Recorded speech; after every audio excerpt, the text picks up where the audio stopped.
there, Pokemon fans! Welcome to the Dex, where we cover trivia and strategy for a different Pokemon each week. I'm PokeKellz. And I'm Rollerboy Alex. Man, episode 101, huh? Not quite as exciting as last week's, I guess, huh? Not quite, which reminds me, lab coats won, so we gotta get some of those. We'll start using them in a few weeks. Oh, really? Fun! But man, now I feel like regular episodes are less special. Don't say that! We can make every episode special if we want. We can? Yeah, just be clever. Let's see, this is episode 101. Let's do the 101st Pokemon. That's not that special. Oh, close enough. It's Electrode.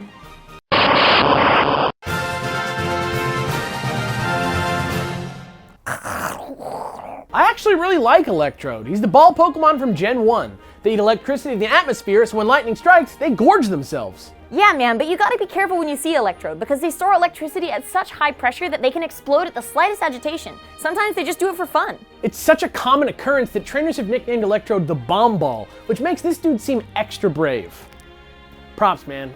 This guy's got it all figured out. Electrodes being giant exploding balls of electricity might be a reference to ball lightning, an as yet unexplained yet extremely awesome and interesting atmospheric phenomenon. Electricity appears in the sky as a luminous ball, ranging in size from handheld to several meters wide, before exploding with the smell of sulfur. Scientists have been able to replicate something similar in lab conditions, but there's still no definitive evidence linking the experiment to what happens in nature. There's various theoretical explanations from wave-guided microwaves to microscopic primordial black holes, but Electrode's design is so simple and clear it doesn't really reference a specific one. He's basically an upside-down Pokeball, dudes. Yeah, there's even a hilarious song about Electrode that was featured on a videotape called Can You Name and Draw All the Pokemon? Yeah, it's Japanese, but here's our quick translation.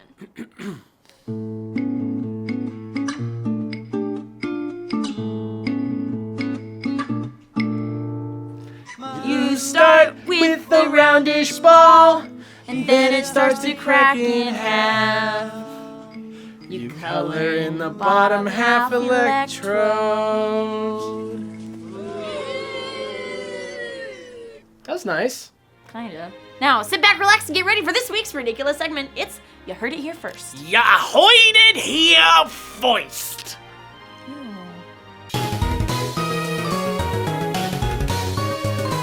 Electrode isn't just a Pokemon, it's also the name for electrical conductors in the real world that are used to make contact with non-metallic material to alter or measure electrical activity. Yeah, if you've ever undergone an electrocardiogram or EKG, it's those little clips they attach you to measure your heart rate.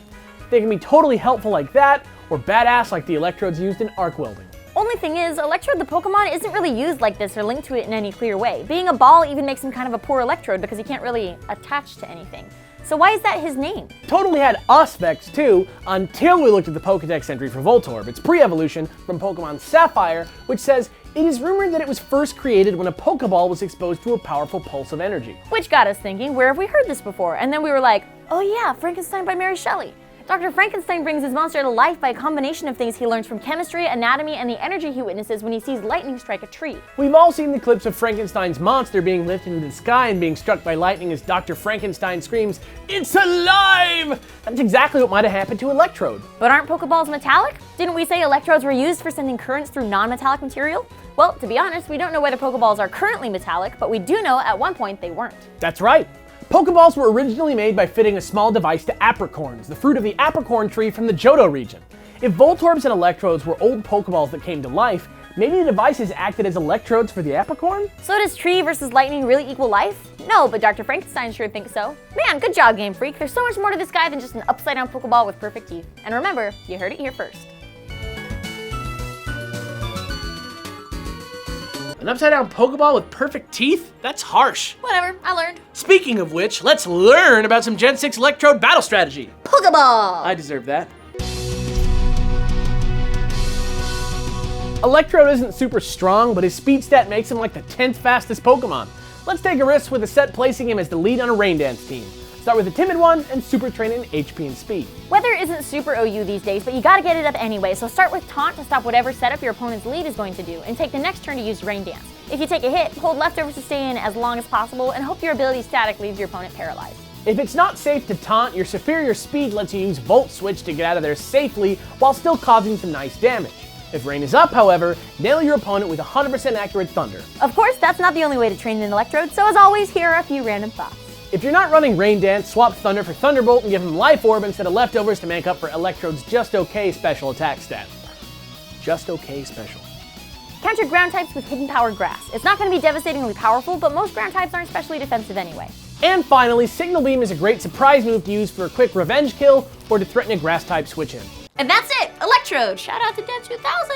If you like what you see, feel free to subscribe, and if you want to support us, head on over to patreon.com/thatonevideogamer for some great donation incentives. You can join our weekly streams for just $1, and who knows, for a little more, you too could have your name scroll over our end credits. I'm PokeKellz. And I'm Rollerboy Alex. Tune in next week for another jawsome episode of The Dex. Head on over to patreon.com/thatonevideogamer for some great donation incentives. You can join our weekly stream. Racist. I didn't mean to do that.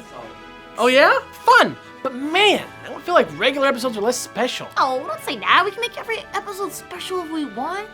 We can? Yeah. Just be clever. You see, this is episode 101, so why not make it the 101st Pokemon?